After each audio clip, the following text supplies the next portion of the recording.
আইসে তো আমি ইংলিশই কব, তাই না? তাহলে তোমার বউয়ের সাথে গেলে আমি কি কব? আরে বউর ইংরেজি তো স্ত্রী। হ্যাঁ, স্ত্রী।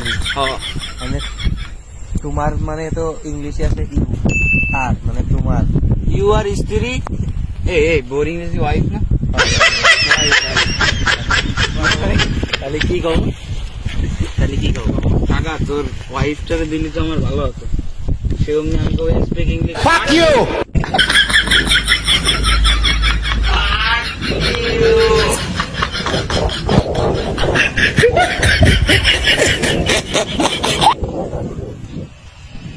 তাহলে অত শত বাদ, ইংলিশ টিংলিশ বাদ, আরে বাড়া যাই একবার ডাইরেক্ট বাংলা থেকে গাই দিই। Speak English. দেখো যে কাকা তোমার বউটারে দিলে আমার ভালো হতো। যে কবা স্পিক ইংলিশ। জোরে গাও।